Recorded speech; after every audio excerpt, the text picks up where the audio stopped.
আবু সাইদ মুগ্ধ শেষ হয়নি যুদ্ধ।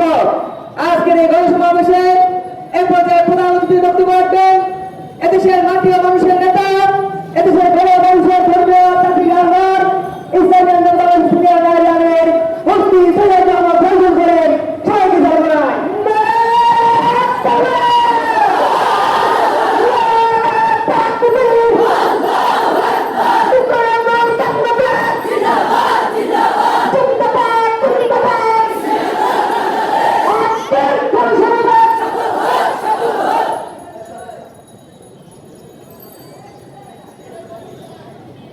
السلام عليكم ورحمة الله وبركاته.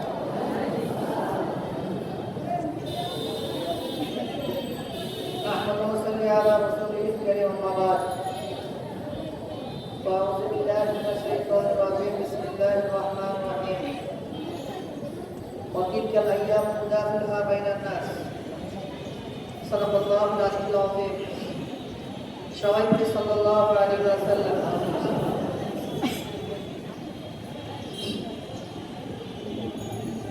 ইসলামী আন্দোলন বাংলাদেশ কোতোয়ালি থানা শাখা কর্তৃক আয়োজিত আজকে এই গণসমাবেশে সম্মানিত সভাপতি শ্রদ্ধা মহাজন ওলামায়ে কেরাম, সর্বস্তরের জনগণ ভাইয়ের আমার,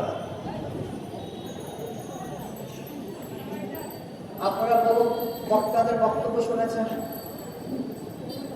বর্তমান পরিস্থিতি সম্পর্কে কম বেশি আমরা সবাই জানি।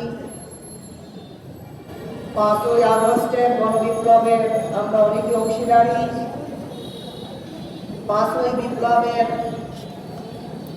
সূচনা কি ছিল, দাবি কি ছিল, কেন মানুষ রক্ত দিয়েছে, জীবন দিয়েছে, এ সম্পর্কে কম বেশি আমরা সবাই জানি। এর মধ্যে মূল একটা কারণ ছিল বৈষম্য বিরোধী আন্দোলন।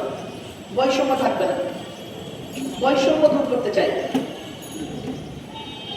ব্রিটিশদের বিরুদ্ধে আন্দোলন করেছিলাম বৈষম্য দূর করার জন্য।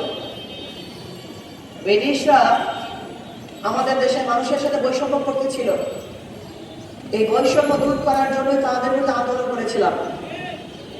ভেবেছিলাম এবার বৈষম্য দূর হবে, কিন্তু ভারতের সংখ্যাগরিষ্ঠ মানুষ যখন সংখ্যালঘু মুসলমানদের উপরে আক্রমণ নির্যাতন করতেছিল, বৈষম্য করতেছিল, ভেবেছিলাম বৈষম্য দূর করার জন্য পাকিস্তান নামে একটা রাষ্ট্র কায়েম করতে পারলে বৈষম্য দূর হয়ে যাবে।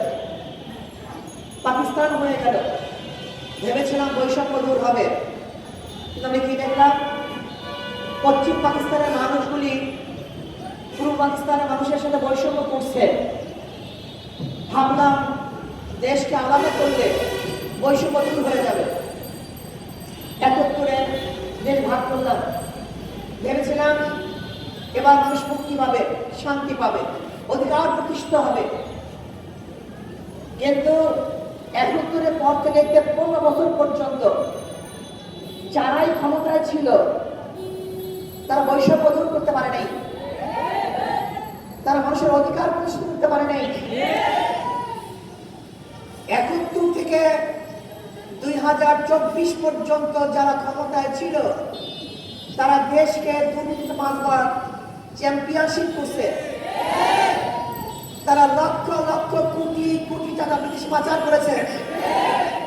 যারা ক্ষমতায় ছিল বিচারবিহীন বহুত হত্যা করেছে, বহুত খুন করেছে, বহুত খুন করেছে।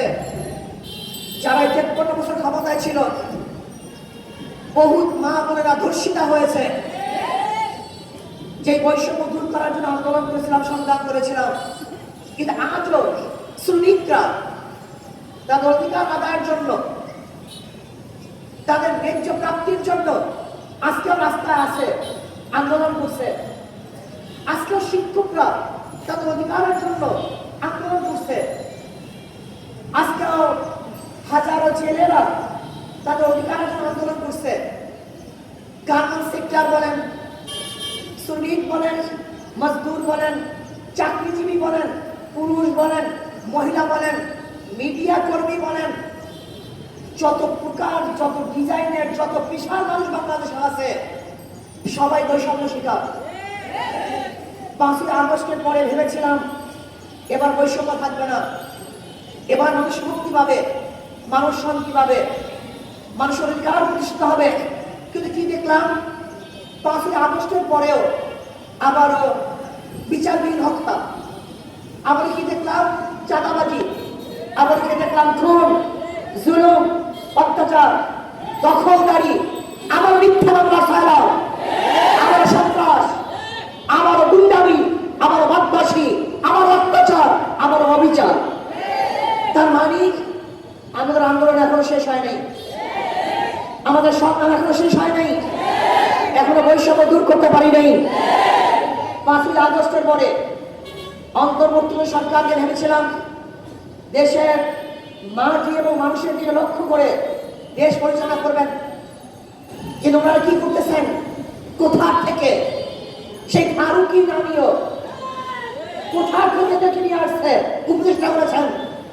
আমি বর্তমান অন্তর্বর্তী সরকারকে প্রশ্ন করতে চাই, ফারুকি সাহেবের কোন গুণের কারণে, কোন যোগ্যতার কারণে ফারুকি সাহেব তিনি উপদেষ্টা হলেন, এই জাতি জানতে চায়। আমি ডক্টর ইউনূস সাহেবকে বলবো, আপনি আন্দোলন করেন নাই, আপনি সংগ্রাম করেন নাই, আপনি রক্ত দেন নাই, আপনার জীবন যায় নাই, আপনার পরিবারের কেউ শহীদ হয় নাই, আপনার দলে কেউ হত হয় নাই, এদেশের হাজার মানুষ শহীদ হয়েছে, এদেশের হাজার মানুষ বন্ধ হয়েছে। আপনি বারবার ওয়াদা করেছেন যারা আহত হয়েছে, নিহত হয়েছে, সেই পরিকাঠামোকে দেখবেন, তাদের চিকিৎসা প্রদান করবেন, কিন্তু আপনি ক্ষমতায় বসার পরে আজও তাদের চিকিৎসা ব্যবস্থা করেন নাই, শহীদ পরিবারের ন্যায্য অধিকার প্রতিষ্ঠা করেন নাই। আপনি কোথা থেকে ক্ষমতার মসনদে বসে ফারুকি সহ যেই সমস্ত বিতর্কিত উপদেষ্টা আছে, যদি অবিলম্বে তাদেরকে পদত্যাগ করতে বাধ্য না করেন, তাহলে আপনার মধ্যে কর্মসূচি ভাবতে হবে। আপনি জানেন ইসলামী আন্দোলন বাংলাদেশ যা বলে তা করে, যা বলে তা করে। ইনশাআল্লাহ বলেছিলাম যতদিন পর্যন্ত শেখ হাসিনার পতন না দেখবো, আল্লাহ যেন আমাকে মৃত্যু না ঘটান, সে চোখে পতন দেখিয়েছেন। আমি উপদেষ্টাদের বলবো, কারিয়ার বাড়িতে নিজেকে ভুলে যাবেন না, এদেশের রক্তের সাথে দাবি করবেন না, ভারতের সাথে হাত মিলাবেন না, আজকে জনগণের বাহির আন্দোলনের চিন্তা করবেন না। আমি উপদেষ্টার সাথে যখন দেখা করতে গেছিলাম, আমি বলেছিলাম কোন অবস্থাতেই যেন বিদেশি কোনো সংস্কৃতি আমাদেরকে চাপিয়ে না দেওয়া হয়। যদি বিদেশি কোনো সংস্কৃতি আমাদের চাপিয়ে দেওয়া হয়, তাহলে আর একটা আন্দোলন হবে, আর একটা সংগ্রাম হবে। ওই ভারতের কোনো দালাল, ভারতের কোনো 5টা গোলামদেরকে এদেশের মানুষ প্রতিষ্ঠা দেখতে চায় না, এটা হবে না। করবেন কিনা জানি না, যদি না করেন তাহলে বিসমিল্লাহ বলে আপনার বিরুদ্ধে আন্দোলন শুরু হবে, যা হবে রাজপথে হবে, মোকাবেলা হবে, রাজপথে হবে। দেখবো আপনি কিভাবে রাখেন, কোন শক্তিতে রাখেন, এটা দেখবো ইনশাআল্লাহ। আজকে দ্রব্যমূল্যের ঊর্ধ্বগতি রোধ করতে পারছেন না কেন? কি করতেছেন? দ্রব্যমূল্যের ঊর্ধ্বগতিকে অবশ্যই নিয়ন্ত্রণ করতে হবে। কোন জায়গায় ডিস্টার্ব, কোন জায়গায় সিন্ডিকেট, তাদের মাধ্যমে আজকে এই অবস্থা হচ্ছে, তাদেরকে চিহ্নিত করতে হবে। মানুষের দ্রব্যমূল্য তাদের নাগালে নিয়ে আসতে হবে। আমার গরিব, আমার শ্রমিক, আমার মজদুর, আমার ছেলে, আমার চাষি, আমার কামার, আমার কুলি, তারা গোটা ভাত খেয়ে আনন্দে ঘুরবে, তারা বস্ত্র পরিধান করে হাঁটবে। আমার বাংলাদেশের একজন নাগরিক খোলা আকাশের স্থাপনা দেখতে চাই না। প্রত্যেকটা নাগরিককে বস্ত্র, বাসস্থান, খাদ্য, চিকিৎসা গ্যারান্টি দিতে হবে। এটা আমাদের দাবি, এইটা আমাদের দায়িত্ব। আজকে অন্তর্বর্তী সরকারকে বলবো, দেশ নিয়ে চিন্তা করুন, মানুষ নিয়ে চিন্তা করুন। ওই কয়েকজন চাটুকার দালালদের চিন্তা যদি চলেন, তাহলে শেখ হাসিনার যে পরিণত হয়েছে আপনার একই পরিণত হবে। এদেশের মানুষ না খেয়ে থাকতে পারে কিন্তু গোলামি করা জানে না। এদেশের মানুষ না খেয়ে থাকতে পারে কিন্তু গোলামি করতে পারে না। এদেশের মানুষ ভুকা থাকতে পারে কিন্তু কার পায়ের নিচে মাথা মতো করতে পারে না। এদেশের মানুষ ব্রিটিশদের বিরুদ্ধে আন্দোলন করেছিল। এদেশের মানুষ ভারতের বিরুদ্ধে আন্দোলন করে পাকিস্তানের রাষ্ট্র গ্রহণ করেছিল। এদেশ মানুষ সেই পরাশক্তি পাকিস্তানের বিরুদ্ধে আন্দোলন করে বাংলাদেশের স্বাধীন করেছিল। এদেশের মানুষ 5ই আগস্ট বাংলাদেশের গোটা নিয়ন্ত্রিত যে সরকারের সাথে ছিল নিয়ন্ত্রণ, সেই সরকারকে মোকাবেলা করে এদেশের মানুষ শেখ হাসিনাকে এদেশ থেকে ভাগাতে বাধ্য করেছে। আপনি চিনেন বাংলাদেশের মানুষ কারা? এদের চরিত্র কি? এরা না খেয়ে থাকে কিন্তু কোনোদিন গোলামি করতে পারে না। না খেয়ে থাকে কিন্তু মাথা নত করতে পারে না। কাজে আসুন, যাদের মাধ্যমে লুটপাট চাঁদাবাজি হচ্ছে এদেরকে দ্বিতীয়বার আমরা ক্ষমতা দেখতে চাই না। আজকে বিএনপি পুরা ইউটার্ন, ক্ষমতার জন্য পুরা ইউটার্ন।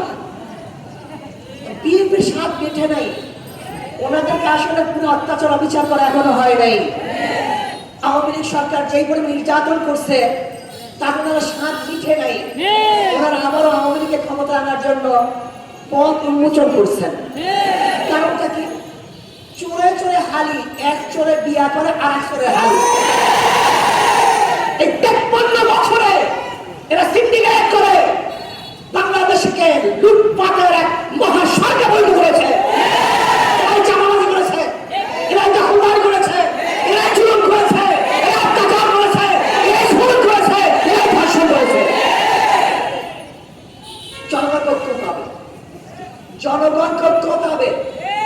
যেই দলের মধ্যে চাঁদাবাজ আছে, যেই দলের মধ্যে খুনি আছে, গুণী আছে, দুর্নীতিবাজ আছে, তাদেরকে সাপোর্ট করবেন না, তাদের দল করবেন না, তাদেরকে ভোট দেবেন না। যদি জনগণ ঐক্য হয় তাহলে তো দুর্নীতিবাজ আর ক্ষমতায় বসতে পারবে না। অন্তর্বর্তী সরকারকে বলবো পিআর সিস্টেমে নির্বাচন দিতে হবে, সংখ্যানুপাতিক হারে নির্বাচন দিতে হবে। যদি সংখ্যানুপাতিক হারে নির্বাচন দেন তাহলে ওই সংসদ কোনো ফ্যাসিস্টকে আর জন্ম দিবে না। জনগণের সরকার হবে, কল্যাণময়ী সরকার হবে। কাজে আসুন, আগামী নির্বাচনে শান্তির প্রতীক হাত পাখা, সমাজের প্রতীক হাত পাখা, জনগণের প্রতীক হাত পাখা, মুসলমানের প্রতীক হাত পাখা, হিন্দুদের প্রতীক হাত পাখা, সুন্নিদের প্রতীক হাত পাখা, পুরুষ মহিলা সবাই প্রতীক হাত পাখা। এই হাত পাখা বিজয় করেন তাহলে ইনশাআল্লাহ দেশ বিজয় হবে। হাত পাখিকে বিজয় করেন তাহলে জনগণ বিজয় হবে। আল্লাহ আমাকে এবং আমাদের সবাইকে সম্মিলিতভাবে দুর্নীতির বিরুদ্ধে আন্দোলন করে ইসলাম দেশ মানবতার পক্ষে কাজ করার তৌফিক দান করেন।